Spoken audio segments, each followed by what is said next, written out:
오늘은 주연절 세 번째 주일입니다. 빌립보서 2장 5절에서 8절 말씀을 힘입어 하나님을 예배하는 자리로 나아갑시다. 너희 안에 이 마음을 품으라. 곧 그리스도 예수의 마음이니 그는 근본 하나님의 본체시나 하나님과 동등됨을 취할 것으로 여기지 아니하시고 오히려 자기를 비워 종의 형체를 가지사 사람들과 같이 되셨고 사람의 모양으로 나타나사 자기를 낮추시고 죽기까지 복종하셨으니 곧 십자가에 죽으심이라. 아멘.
젊은 제자들 다시 부르시사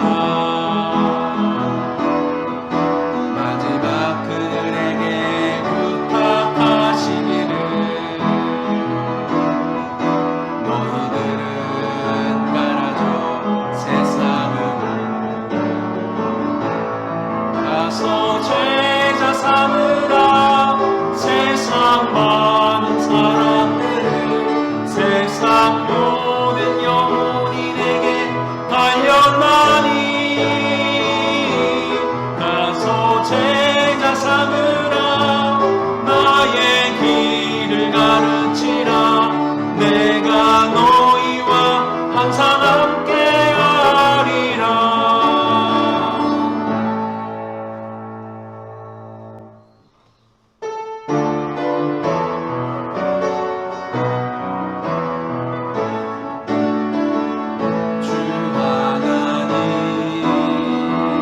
독생자 예수 날 위하여 오시었네. 내 모든 죄 다 사하시고 죽음에서 부활하신 나의 구세주 살아계신 주 나의 참된 소망 걱정 근심 전혀 없네. 사랑의 주의 갈 길 인도하는 내 모든 삶의 기쁨 늘 충만하네. 주 안에서 거듭난 생명 도우시는 주의 사랑 참 기쁨과 확신 가지고 예수님의 도우심을 믿으며 살리 살아계신 주 나의 참된 소망 걱정 근심 전혀 없네. 사랑의 주의 갈 길 인도하는 내 모든 삶의 기쁨 늘 충만하네. 그 언젠가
갈 때도 함께 계심을 믿노라. 이 믿음도 굳세라. 주가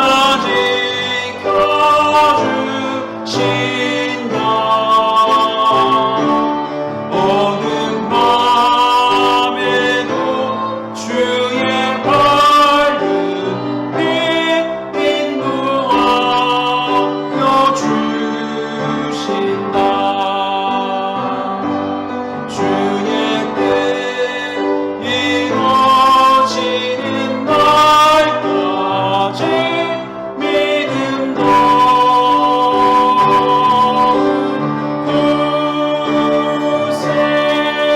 굳세라.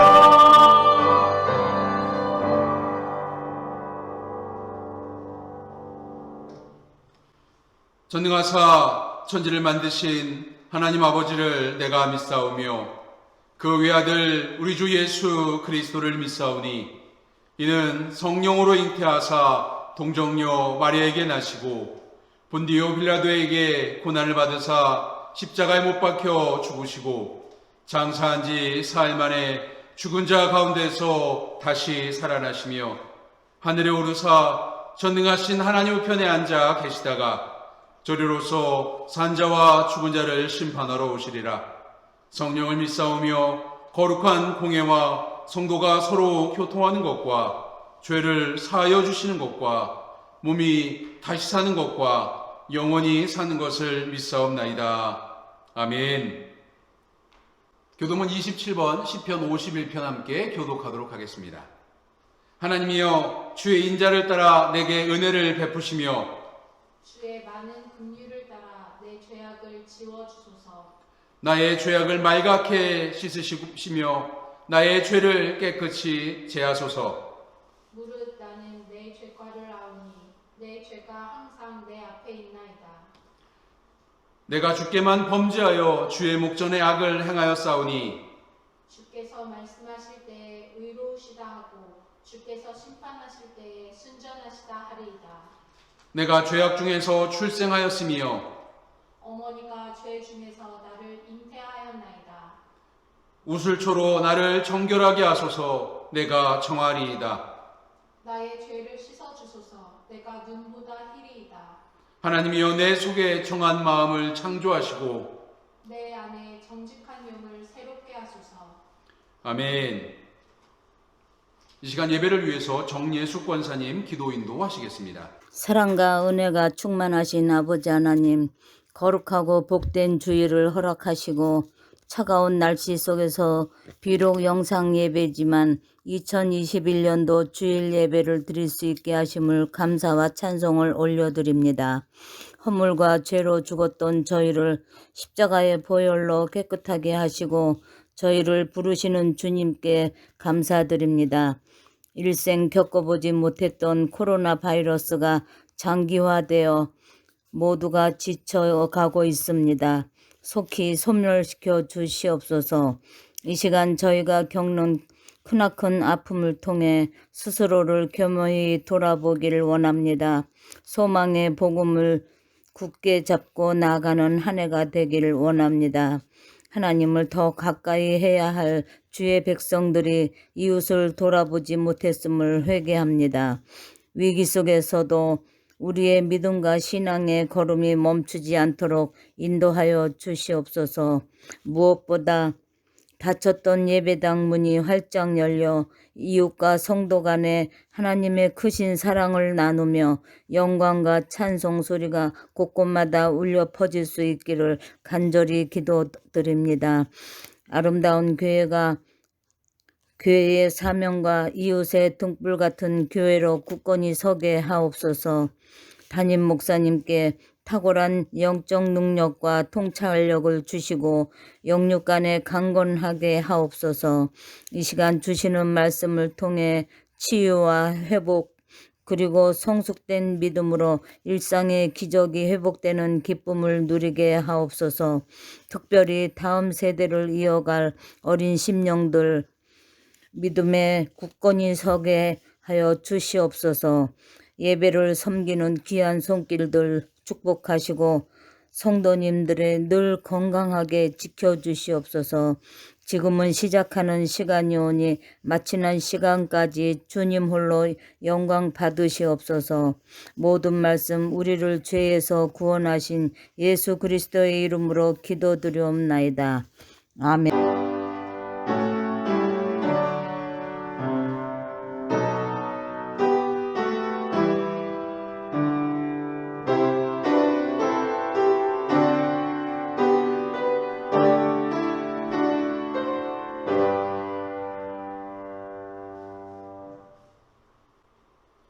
말씀 봉독하겠습니다. 신약성경 마가복음 1장 14절에서 20절까지 말씀, 마가복음 1장 14절에서 20절까지 말씀 우리 한 목소리로 같이 봉독하겠습니다. 요한이 잡힌 후 예수께서 갈릴리에 오셔서 하나님의 복음을 전파하여 이르시되 때가 찼고 하나님의 나라가 가까이 왔으니 회개하고 복음을 믿으라 하시더라. 갈릴리 해변으로 지나가시다가 시몬과 그 형제 안드레가 바다에 금을 던지는 것을 보시니 그들은 어부라. 예수께서 이르시되 나를 따라오라. 내가 너희로 사람을 낚는 어부가 되게 하리라 하시니 곧 그물을 버려두고 따르니라. 조금 더 가시다가 세베대의 아들 야고보와 그 형제 요한을 보시니 그들도 배에 있어 그물을 깁는데 곧 부르시니 그 아버지 세베대를 품꾼들과 함께 배에 버려두고 예수를 따라가니라. 이는 하나님의 말씀입니다. 아멘. 오늘 우리가 읽은 본문의 말씀은 예수님께서 제자를 부르시는 모습을 담고 있습니다. 저는 이 성경 구절을 읽을 때마다 고민이 되는 부분이 있습니다. 그것이 무엇이냐면 주님께서 오늘 본문의 말씀처럼 나에게 찾아오셔서 어느 날 나를 따라오라 라고 말씀하시면 나는 무엇이라고 대답해야 될까 하는 부분들이 고민이 됩니다. 그러면서 오늘 본문의 제자들처럼 나는 배와 그물 그리고 가족과 함께 일하던 동료들 모두를 버려두고 떠날 수 있을까 하는 고민에서 굉장히 심각해지고 헤어나오지 못합니다. 이런 고민을 하다가 이러면 안 되겠다라는 생각을 합니다. 그러면서 어떤 상황에도 주님을 따르고 주님을 쫓는 연습을 해야겠다. 모든 걸 다 버리고 주님을 따를 수 있어야겠다라는 결단을 하게 됩니다. 우리 아름다운 가족 여러분도 올 한 해 어떤 상황에도 주님을 따르고 주님을 쫓는 그리스도인들 되시기를 바랍니다. 여러분 이 질문에 선뜻 아멘이 나오시는 분들도 계시겠지만 그렇지 않은 분들도 계실 수 있습니다. 왜냐하면 이런 선택, 주님을 따르겠다, 모든 걸 버려두고 주님을 따르겠다라고 하는 선택이 우리에겐 결코 쉬운 선택이 아닙니다. 오늘 우리 이 주일에 우리가 이 예배를 드림으로써 예수님의 제자로 향해 나가는 여정을 지금부터 떠나보도록 하겠습니다. 광야에서 시험을 받으신 주님께서 제자들을 찾으러 나가시는 장면이 오늘 본문의 말씀인데 광야에서 시험받은 부분과 제자를 찾아 나가는 부분에 두 절의 말씀이 오늘 본문에 포함되어 있습니다. 마가복음 1장 13절 말씀에 보면 예수님께서 뭐라고 말씀하시냐면 때가 다 되었다. 메시지 성경으로 읽겠습니다. 때가 다 되었다. 하나님 나라가 여기 있다. 너희의 삶을 고치고 메시지, 즉 복음을 믿어라 라고 말씀하시는 거예요. 예수께서 이토록 강한 어조로 우리에게 당부하시는 말씀을 우리는 귀 기울여 들을 수 있어야만 합니다. 우리의 삶을 고치라고, 다시 말해서 회개하라고 말씀하시는 그 주님, 회개하지 않으면 우리를 위해 이 땅에 오신 예수가 그리스도라고 하는 복음을, 하나님의 구원을 받아들일 수 없다라고 주님 말씀하시는 겁니다. 그리고 그 복음을 받아들인 사람들만이 하나님 나라를 향해서 나아갈 수 있다라고 말씀하시는 거예요. 여러분, 오늘 우리들의 삶의 인생의 여정 속에 구원받은 그리스도인으로 하나님 나라를 향해 나아가는 그리스도인으로 살아가고 있냐, 이것이 우리의 믿음이 있냐 없냐를 반증하는 증거이기도 합니다. 그렇다고 한다면 오늘 우리들이 구원받은 사람으로서 하나님 나라를 향해 나아가는 인생 여정을 살아가는 우리를 세상은 그리스도인이라고 부릅니다. 그리스도인의 길은 역설적이게도 즐거운 십자가의 길입니다. 뭐가 역설적이에요? 십자가의 길이 즐겁진 않아요. 성경에도 예수님 뭐라고 말씀하십니까? 그 길은 좁은 길이고 그 길은 낮은 길이고 그 길은 험한 길이라고 말씀하시잖아요. 그런데 감히 이름을 붙이기는 즐거운 십자가의 길이라고 이름을 붙일 수 있습니다. 성령 안에서 예수 그리스도를 따르면서 하나님을 공경하고 섬기는 것이 즐거운 삶이 되어야 합니다. 무엇이 즐겁고 행복한 삶일까요? 시편 23편의 말씀을 좀 예로 들어볼게요.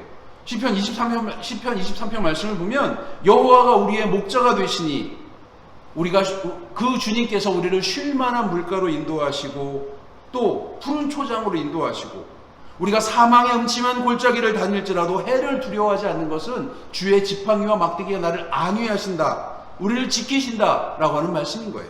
그래서 내 평생에 선하시고 인자하신 주님을 따르겠다, 이게 시편 23편의 시편 기자의 고백인 겁니다. 그런데 성경에 보면 이 시편 23편의 고백과는 결이 좀 다른 고백이 있어요. 고린도전서 15장 31절 말씀, 바울의 이 고백을 한번 들어보세요. 이 고백의 가장 핵심은 뭐예요? 나는 날마다 죽는다.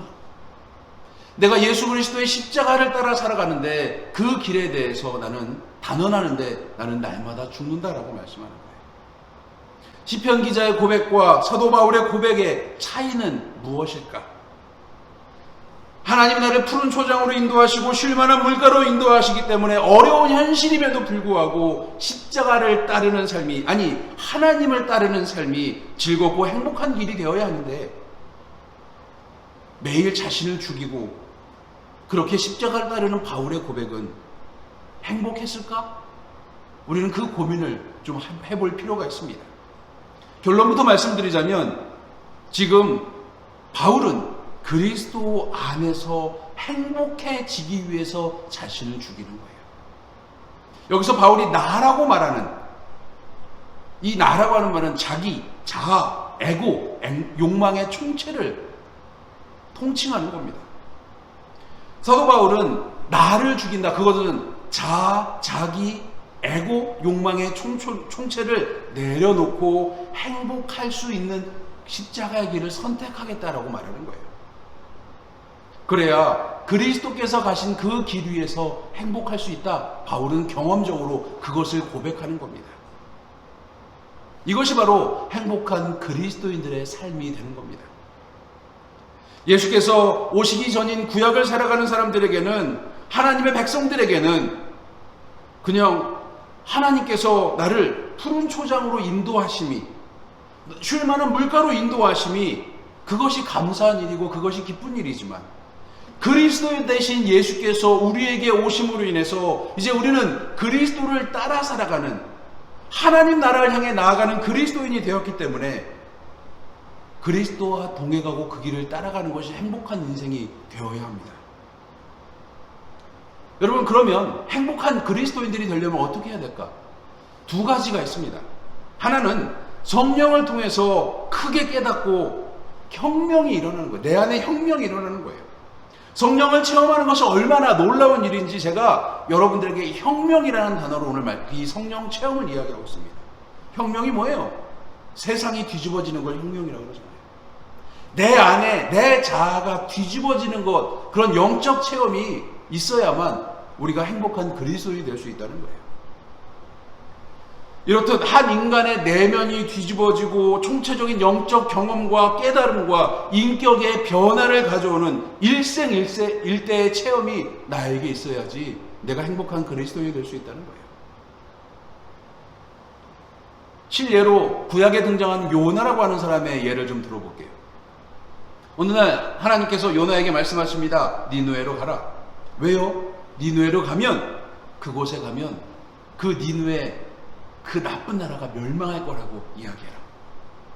요나는 아마 두 가지 마음이었을 거예요. 하나는 니느웨가 드디어 멸망하는구나, 우리의 적국인 니느웨가 멸망하는구나 하고 기쁜 마음으로 갔을 거예요. 그런데 가면서 내가 거기서 니느웨가 멸망한다 그러면 니느웨 사람들이 날 살려줄까?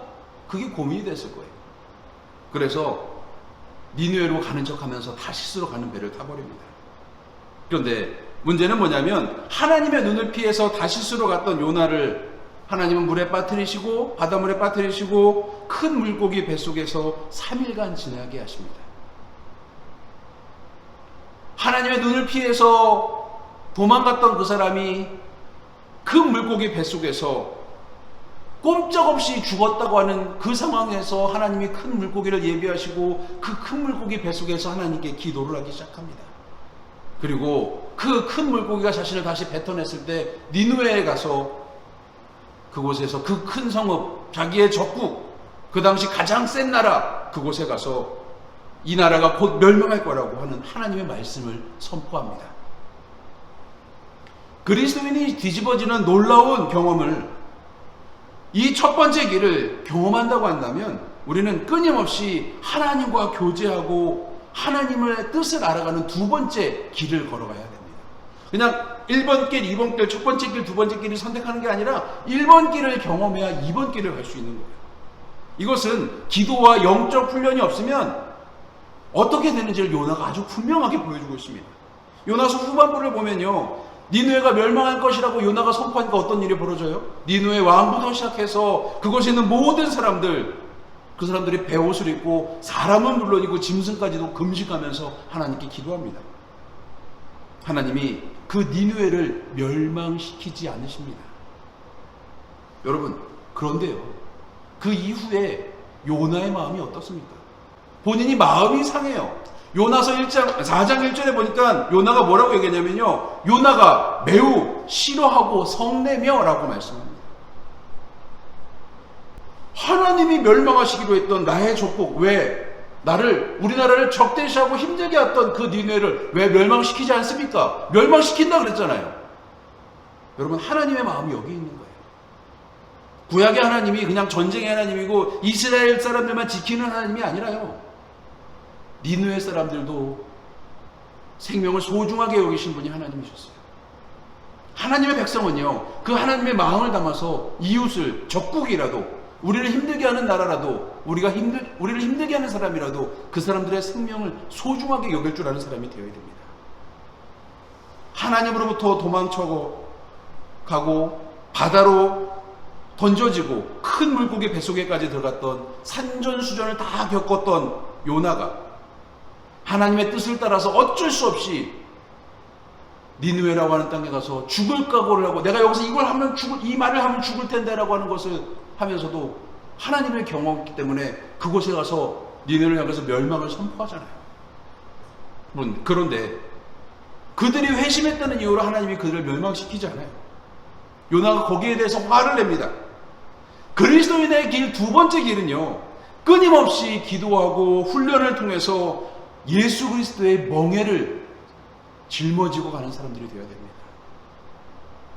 하나님이 주시는 가장 중요한 말씀으로 무장해서 그렇게 살아가는, 하나님의 뜻을 알고 하나님의 방법을 알고 살아가는 백성이 되어야 됩니다. 영적 체험에서 끝나는 인생이 아니라 매일매일 하나님을 경험하고 매일같이 하나님의 뜻을 알아가고 하나님과 영적인 교제를 이어가는 그리스도인이 되어야 된다는 거예요. 한자 성어 중에 일신우일신이라고 하는 말이 있습니다. 무슨 말이에요? 날마다 새로워지고 또 새로워진다라고 하는 말이에요. 이 단어가 우리 그리스도인들에게 딱 맞는 단어가 됩니다. 오늘 내가 하나님께 회개하고 말씀을 가지고 영적 체험을 하고 오늘 그 기도의 내용, 하나님 나를 인도하시는 인도를 따라서 오늘을 살아간다면 내일은 그것의 연장선이 돼서는 안 돼요. 오늘이 하나님과 맞이하는 가장 좋은 날, 가장 행복한 날, 영적인 클라이막스를 살아가는 그리스도인들이 되어야 된다는 거예요. 어제 하나님과 영적으로 깊은 교제했기 때문에 오늘은 좀 루즈하게, 편안하게 게으름 부리면서 살아야지. 아니요. 오늘도 하나님과 깊은 교제를 하다 보면 내 욕심이 피곤하면 하나님 나에게 쉼을 주실 것이고, 나에게 오늘 할 일이 있다면 하나님 나에게 만날 사람을 주실 거예요. 여러분, 그런 마음을 가지고 하나님의 뜻을 쫓는 그리스도인들이 되기를 소망합니다. 첫 번째, 영적 체험이 없으면 두 번째, 끊임없는 신앙생활을 제대로 할 수가 없어요. 하나님과 만나고 하나님과 인격적인 교제를 하는 혁명 같은 영적 체험이 있어야 합니다. 어떤 이들은 이것이 마음이 뜨거워지는 것이고, 어떤 이들은 떼굴떼굴 부르면서 기도하는 것들이 되고, 어떤 이들은 그저 감동과 눈물로써 하나님을 고백하는 그런 날이 될 거예요. 리처드 포스터라고 하는 신학자가 이렇게 이야기합니다. 영성을 살다라고 하는 책에서 사람은 성령 안에서 한 번 결정적으로 뒤집히고 나서야 똑바로 설 수 있게 된다라고 말합니다.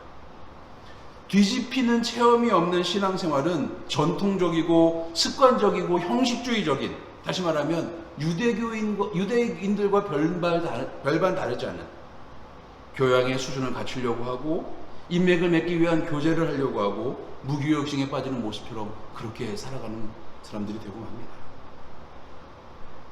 우리는 영적인 뒤집힘이 있어야 돼요. 뒤집어질 수 있어야 돼요.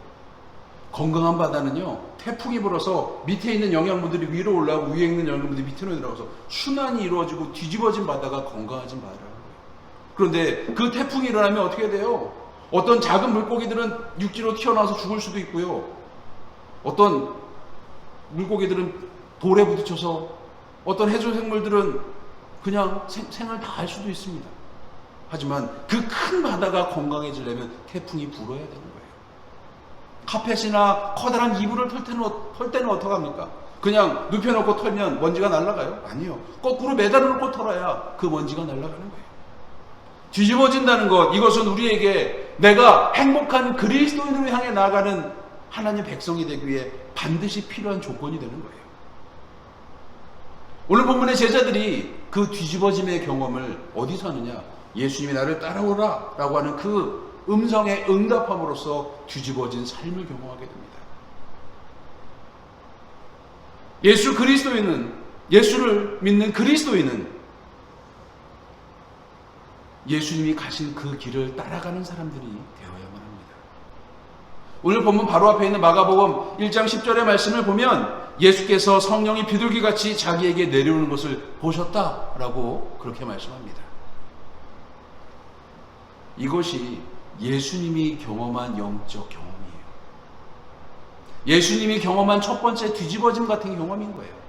하나님이셨던 예수님도 하늘에서 성령이 비둘기같이 내려오는 것을 보셨다라고 하는 이 말씀, 이 성령의 임재를 경험한 거예요. 우리도 성령을 경험해야 됩니다. 내 안에 믿음이 있고 내가 하나님을 향해서 나아가는 그리스도인이라면 성령과 동행한다라고 하는 믿음을, 그 확신을 가지고 살아가는 사람들이 되어야 돼요. 성령의 임재는 그리스도인인 우리에게 놀라운 영적 경험으로 다가올 수 있어야 합니다. 그리고 예수께서도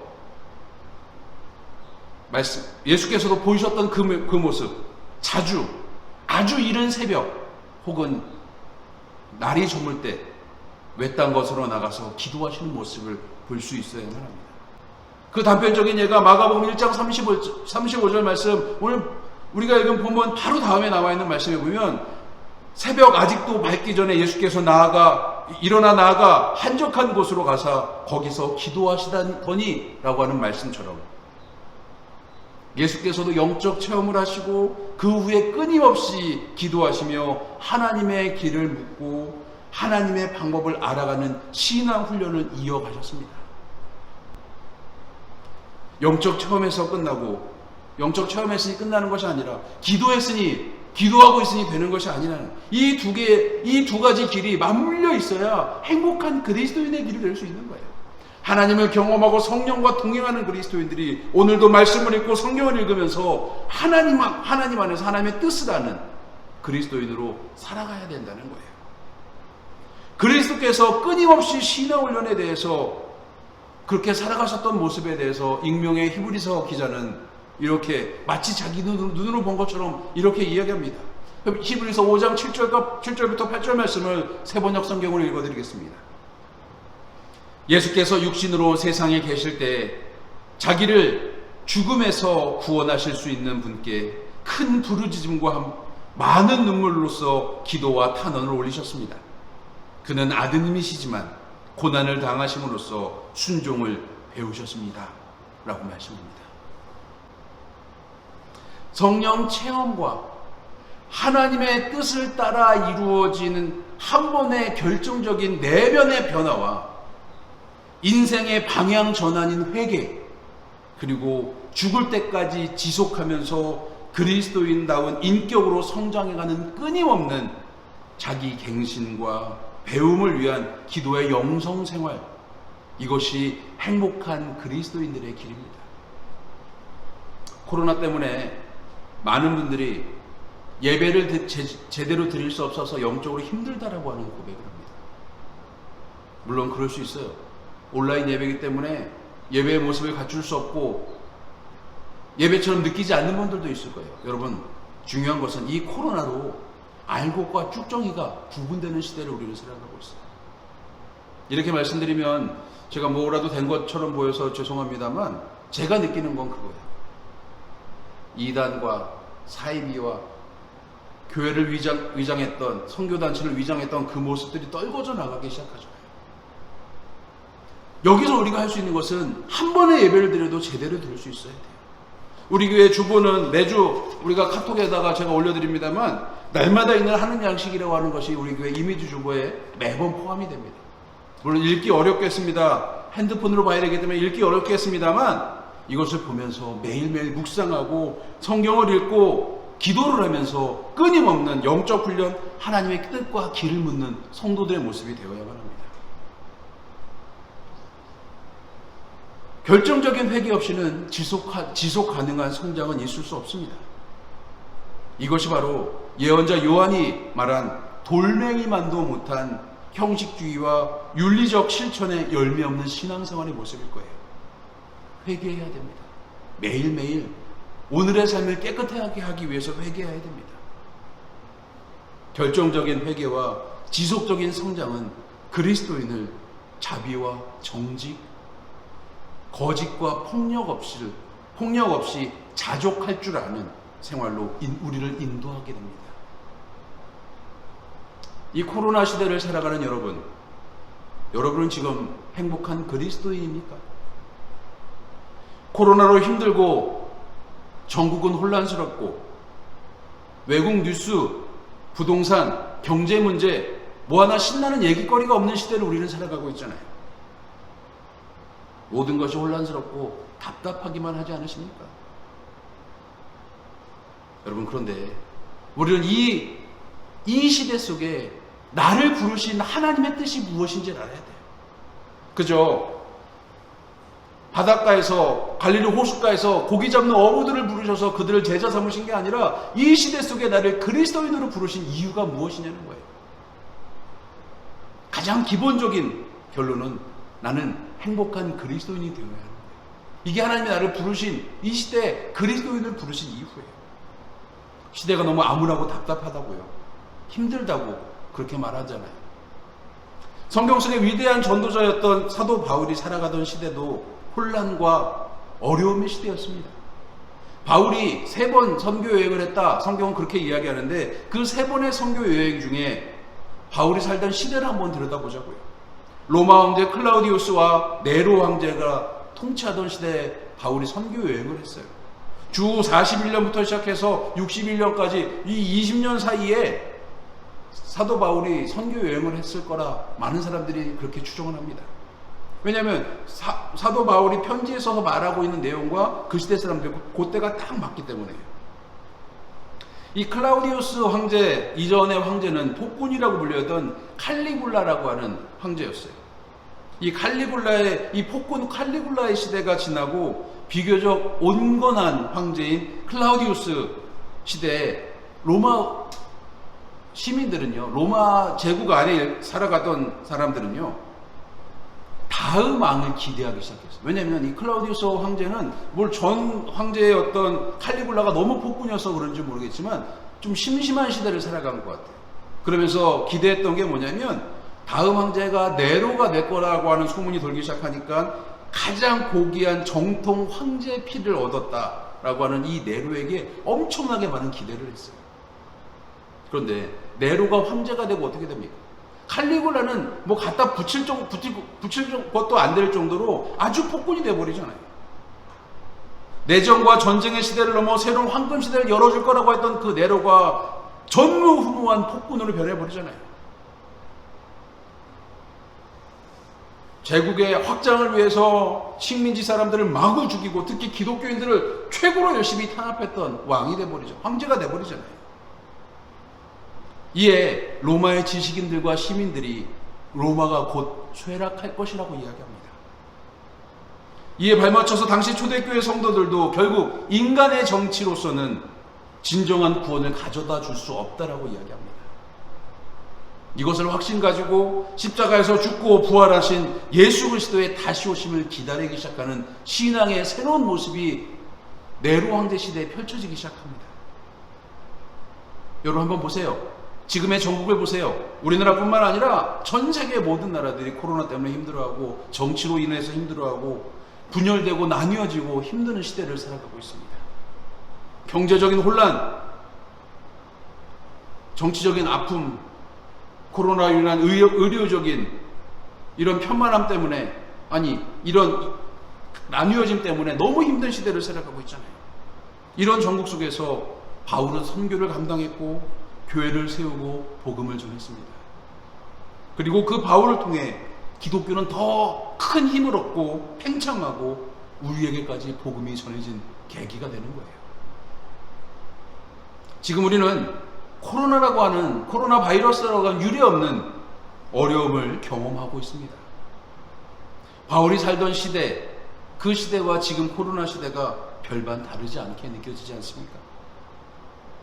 지금 우리도 초대교회 성도들처럼 인간의 방법이 아닌 인간의 의술이나 인간의 정치나 인간의 경제적인 계획이나 모든 어떤 인간의 방법이 아니라 진정한 구원, 예수가 그리스도라고 하는 복음, 여전히 나를 사랑하시다는 하나님, 이것을 깨닫고 그것 하나님 나라를 기다리고 주님의 다시 오심을 기다리면서 하늘을 향해 나아가는 성도들이 되어야만 합니다.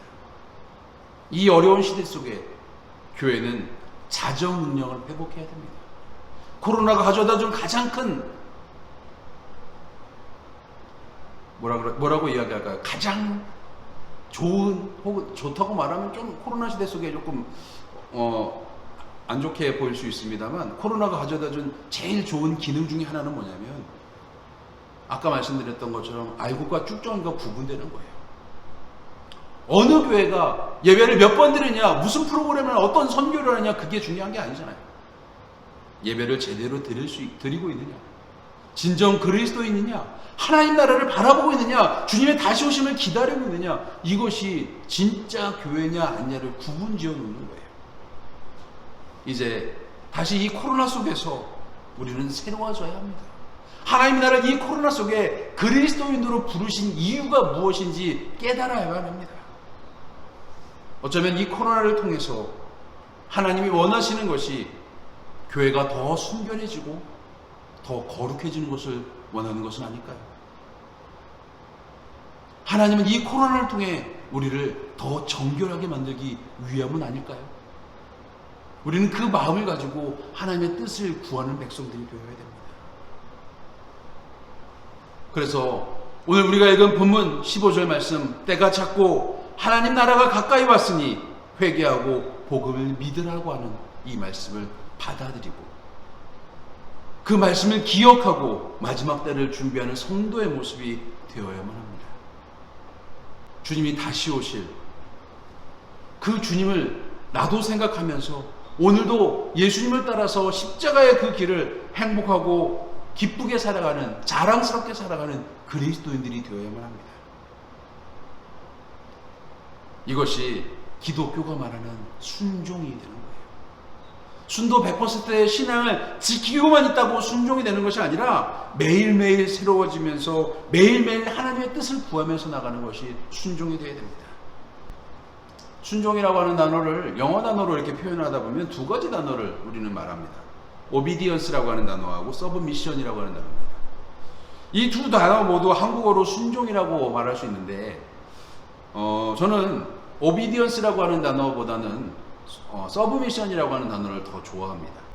왜냐하면 이게 표현하면 좀 웃기게 들릴지 모르겠는데 그저 자발적으로 뜻을 따라서 깨우치고 하나님께 순종하는 것, 그것보다는 복종하고 굴종하는 어조로 말하는 이 서브미션이라고 하는 단어가 제 성향에 좀 맞는 것 같아요. 왜냐하면 저는 내가 계획한 일, 내가 순서를 짜놓은 일을 가지고 이렇게 일을 진행해야 되는데, 하나님의 일들은요 어느 순간 훅 하고 나에게 다가와요.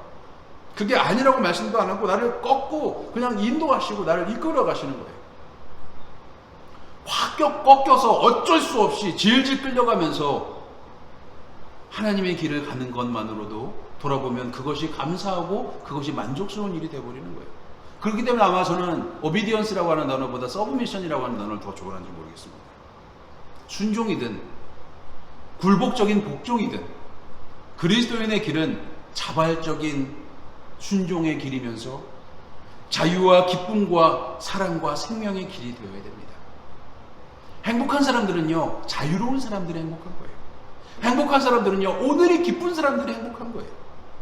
그리고 사랑할 수 있고 생명을 소중히 여기는 사람들이 행복한 사람들인 거예요. 속박되어 있는데 행복하다고 말하지 않습니다. 슬픈데 행복하다고 말하지 않습니다. 불만이 가득하고 누군가를 미워하는데 행복하다고 말하지 않아요. 사람들을 함부로 대하고 생명을 소중히 여기지 않는 사람들이 행복하다고 말할 수 없습니다. 이제 우리가 부를 찬송가 가사처럼 주와 함께 길 가는 그것이 행복한 길이고 그 길이 즐거운 길이라고 하는 고백이 우리 아름다운 가족들의 고백이 되기를 소망합니다. 우리가 이 어려운 시기 속에 하나님 나라를 그리스도인으로 부르신 것은 연약하고 미련한 우리를 통해서 우리를 붙드신 그 하나님의 손 붙들고 우리를 인도하시는 그 하나님을 따라 살아가는 성도들이 되어야만 합니다. 우리를 인도하시는 주님께서 오늘 우리의 삶 속에 매일매일 행복하고 기쁨이 차고 넘치게 하시는 그 하나님의 은혜를 믿고 오늘도 주님과 동행하고 이 한 주도 주님과 동행하며 행복한 그리스도인으로 또 이 시대 나를 부르신 하나님의 뜻을 그 목적을 생각하는 그리스도인으로 살아가시기를 주님의 이름으로 간절히 축원합니다. 기도하겠습니다. 하나님, 우리가 주님 앞에 순종하기 원합니다. 하나님의 뜻을 깨닫고 하나님의 방법을 구하며 우리 인생이 뒤집어지는 역사를 경험하면서 매일 기도하고 말씀을 따라 살아가며 이 시대의 나를 그리스도인으로 부르신 이유와 목적을 깨닫고 나아가기 원합니다. 주님과 함께 살아가는 그 길이 우리에게 행복하게 하시고 또 이 길 속에서 우리가 행복한 그리스도인으로 살아가게 하여 주옵소서. 매일매일의 삶 속에 하나님 때문에 행복하고 하나님 때문에 기쁘고 하나님 때문에 이웃을 소중하게 여기고 무엇보다 하나님 때문에 이웃을 사랑하며 이 시대 속에 그리스도인으로 살기를 소망합니다. 주와 함께 길 가는 그것이 나에게 행복이고 나를 붙잡아 주시고 여전히 나를 사랑해 주시는 하나님이 나에게 행복이고 기쁨임을 고백합니다. 내 속에 나를 죽이고 하나님을 따라 살아가는 그리스도인 되게 하여 주옵소서. 이 한 주도 주님과 동행하며 행복한 그리스도인으로 사는 한 주 되게 하여 주옵소서. 예수님의 이름으로 간절히 기도드렸습니다. 아멘. 찬송가 430장 함께 찬송하겠습니다.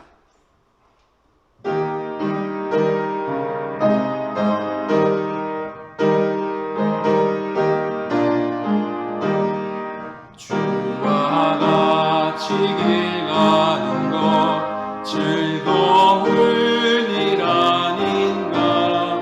우리 주님 걸어가신 금전지를 밟겠네.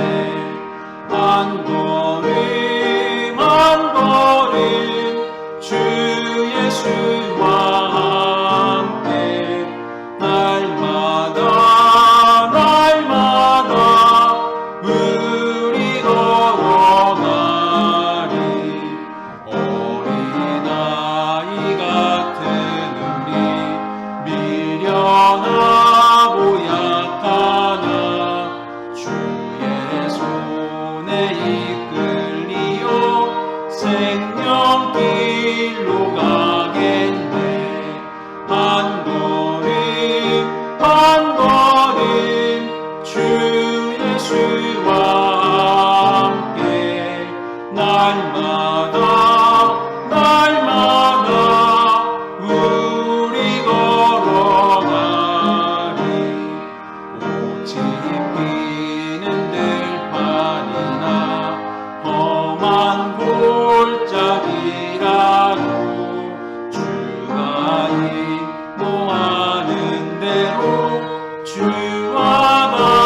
같이 가겠네.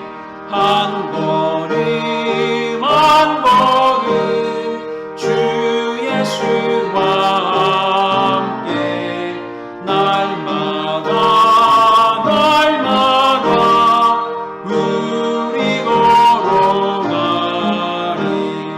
옛 선지자의 똑같이 우리들도 천국에 들려 올라갈 때까지 주와 같이 걷겠네. 한 걸음 한 걸음 주 예수와 함께 날마다 날마다 우리 걸어가리.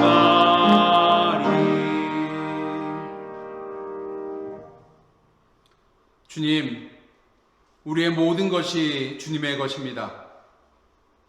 주님이 주신 분도 주님이시오, 거두시는 분도 주님이심을 믿습니다.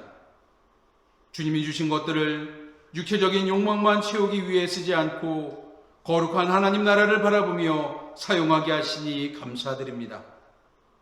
물질보다 주님을 더 사랑하게 하여 주옵소서.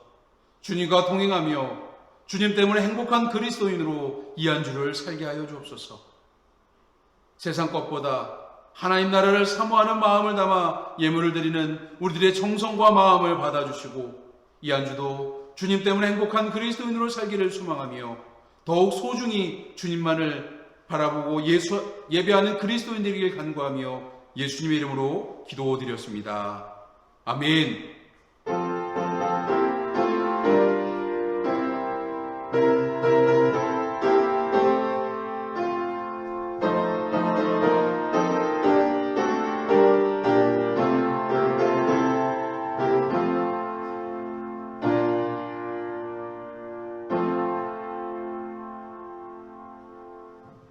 우리 옆에 있는 가족과 인사하겠습니다.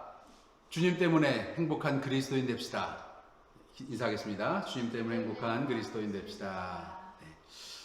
우리 아름다운 가족들 모두가 주님 때문에 행복한 그리스도인으로 살아가시기를 주님으로 간절히 부탁드리겠습니다.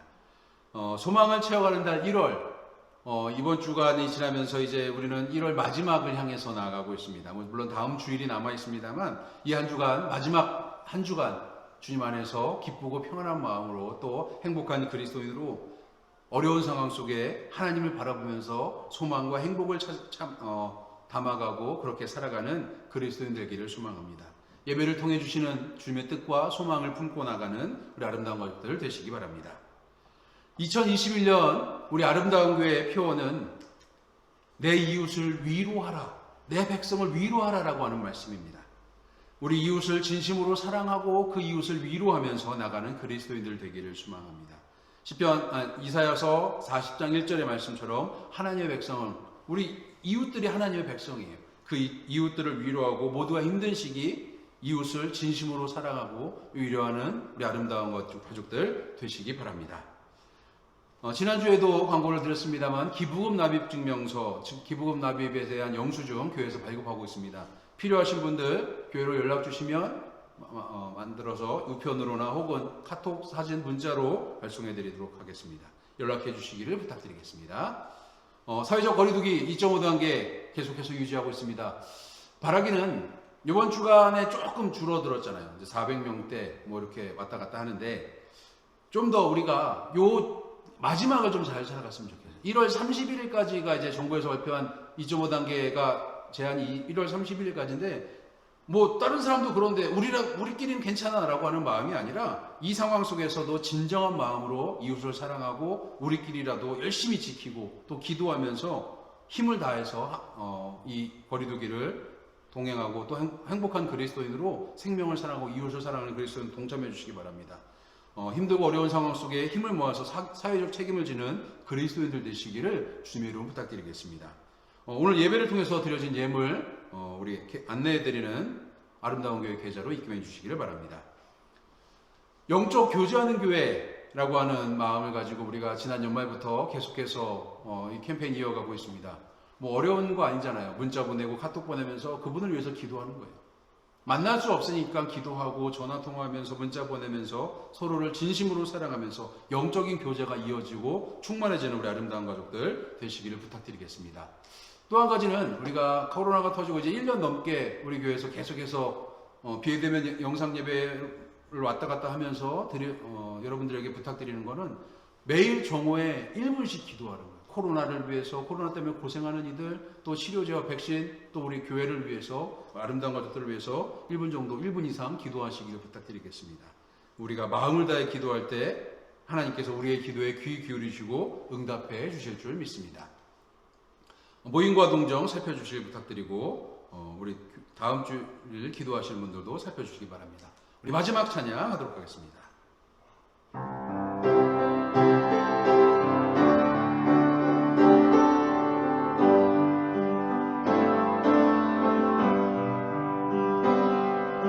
정결한 마음 주시옵소서. 오 주님,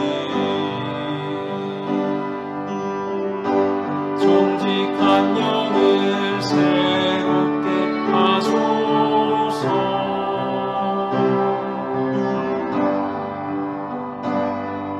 정결한 마음 주시옵소서.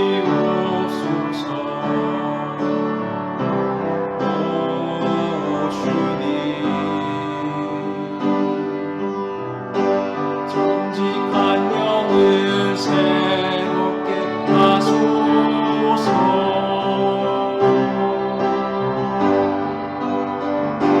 나를 주님 앞에서 멀리하지 마시고 주의 성령을 거두지 마옵소서.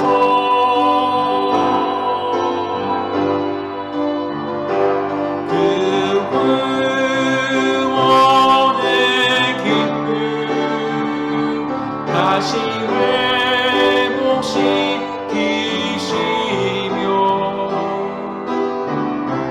변치 않는 마음 내 안에 주소서. 정결한 마음 주시옵소서. 정결한 마음 주시옵소서.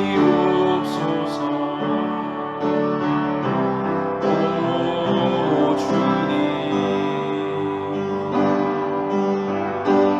정직한 영을 새롭게 하소서.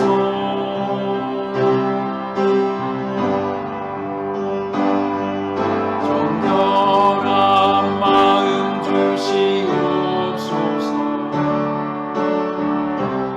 오 주님, 정직한 영을 새롭게 하소서.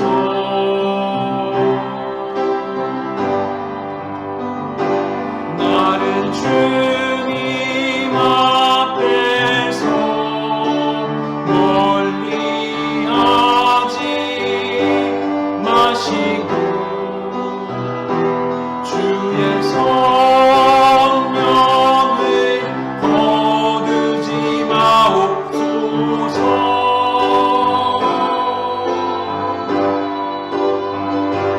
그 구원의 기쁨 다시 회복시키시며 변치 않는 마음 내 안에 주소서.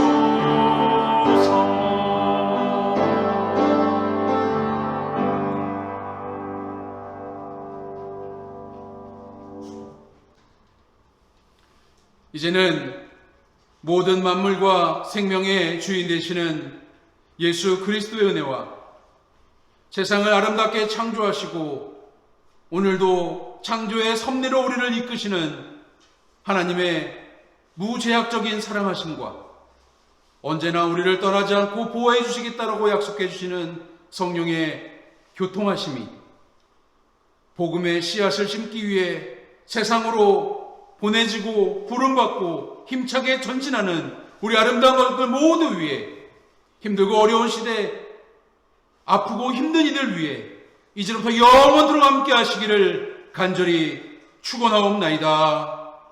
아멘.